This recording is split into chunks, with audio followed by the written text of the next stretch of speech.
Oke, salam sukses lagi ya buat teman-teman semua. Pada kesempatan kali ini kita akan belajar dasar-dasar React Native. Nah, dasar-dasar React Native itu sendiri kita akan membagi dari menjadi beberapa bagian ya. Kalau teman-teman perhatikan di sini saya udah buat sedikit catatan ya.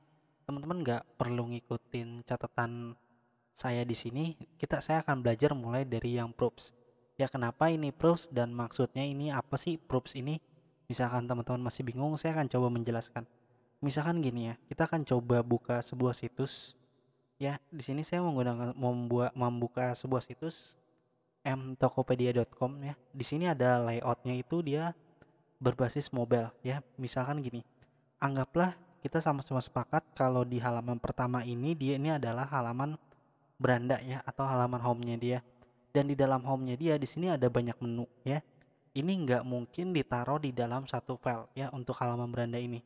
Jadi saya menyebutnya kalau untuk satu halaman itu adalah satu screen ya. Jadi di sini anggap di kita ini open up.js ini adalah screen ya, dan di sini ada banner ya, di sini ada tiket travel dan juga lain-lain. Ini adalah komponen ya. Jadi kita anggap ini satu page ini adalah screen, dan di dalam screen ini dia mempunyai sebuah banyak komponen. Kalau teman-teman belum ada gambaran nggak ada masalah, saya akan coba praktekannya. Ya, ini secara penjelasan dulu, pengantar biar teman-teman tahu maksud dari kebutuhan props itu seperti apa.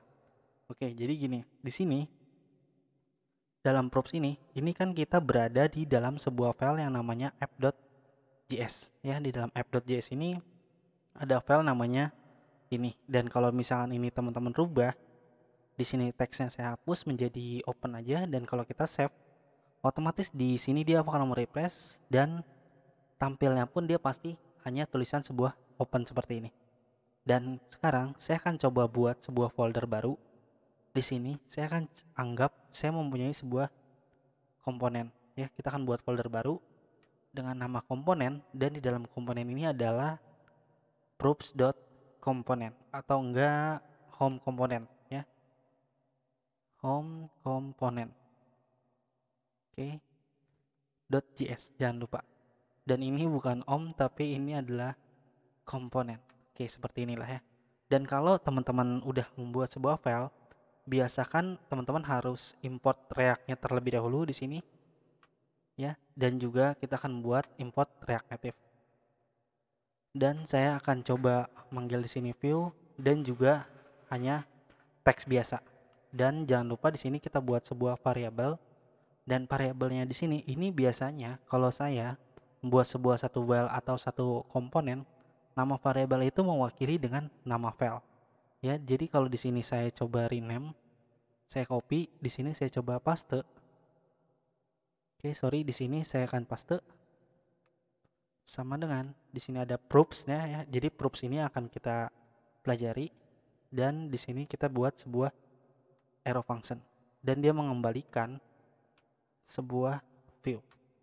Ya, oke, seperti ini, dan kita akan taruh teksnya. Dengan teks ini adalah misalnya teksnya ini adalah proofs dot testing ya, seperti ini. Dan jangan lupa ini kita ekspor. Yang kita ekspor itu adalah nama dari sebuah variabel yang ada di atas. Oke. Dan kalau teman-teman ingin membuat ini bukan seperti ini, tapi ini adalah teks ya. Ini saya tipe ya, ini harus sama. Nah, seperti ini. Dan proof testing ini maksudnya apa dan ini maksudnya apa. Ya, teman-teman bisa coba save terlebih dahulu. Ya, jadi di dalam sini kita udah mempunyai sebuah komponen dengan nama komponen itu adalah home component ya. Jadi home component ini di dalam file app.js, di dalam teks ini kita mau menggunakan file yang ada di dalam komponen. Ya, jadi di sini kita lihat layout Tokopedia terlebih dahulu. Jadi anggaplah ini adalah sebuah app.js ya. Dalam app.js itu dia punya home component ya. Home component itu anggaplah yang atas. Dan kita pengen menggunakan home component ini di dalam file app.js itu sendiri. Nah, caranya gimana? Kita harus melempar sebuah banner ya atau sebuah variabel teks ya di dalam file home component yang ada di sini. Ya, di dalam home component ini anggaplah ini adalah sebuah teks yang akan kita gunakan di dalam file app.js. Oke, kalau udah seperti ini ya, di sini teman-teman save, kita balik lagi ke dalam app.js dan di sini kita coba import ya. Di sini kita coba import ya. Importnya itu adalah home component. Oke, home component. Dan di sini dia home component ini dari mana? Oke, di sini dia dari dalam folder dan ada file. Oke, sorry, di sini ada file yang namanya home component.js. Oke, dan karena di sini kita udah mengidentifikasi proof testing ya dalam variable teks ini atau di dalam teks ini, kita akan melempar sebuah testing. Nah, testing ini kita akan gunakan di dalam app.js. Oke, berarti di dalam teks ini ya, ini bisa kita gunakan seperti ini. Oke. Home component ya. Di sini jangan lupa ditutup dan kita tulis testingnya sama dengan ini dari komponen atau dari app ini, ginilah kayak ini saya menggunakan file dari home component ya, seperti ini.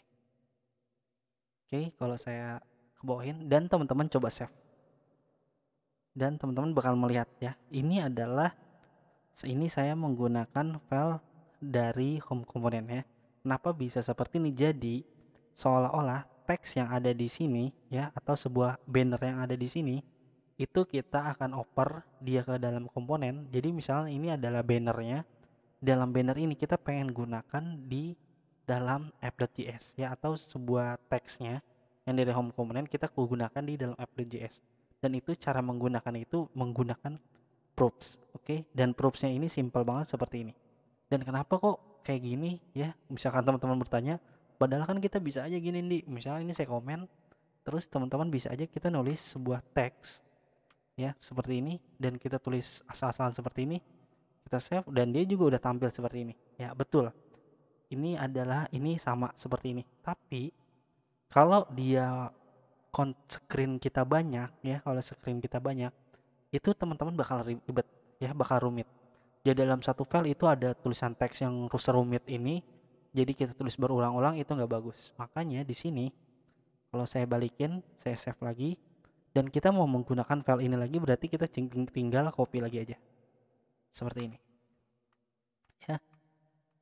Kita copy dan dia udah makin banyak seperti ini. Oke, jadi ini adalah sebuah proofs. Jadi inti dari proofs ini adalah untuk memparsing sebuah output ya, atau sebuah output saya menyebutnya, atau dia juga bisa diparsing secara input. Intinya pengenalan dasar proofsnya itu seperti ini ya. Nanti teman-teman bisa bermain-main sedikit ya dengan proofs ini. Saya mewajibkan teman-teman bermain-main sendiri, karena kalau saya ngejelasin tentang proofs ini dalam satu video ini bakal menghabiskan banyak waktu. Jadi untuk mempersingkat aja, saya yakin dengan apa yang penjelasan saya di sini, ini teman-teman pasti paham ya untuk dasar-dasar proofs ini. Oke, sampai di sini dulu videonya. Nanti untuk selanjutnya kita akan belajar tentang stat. Oke, salam sukses buat semuanya. Sekali lagi saya ucapin terima kasih.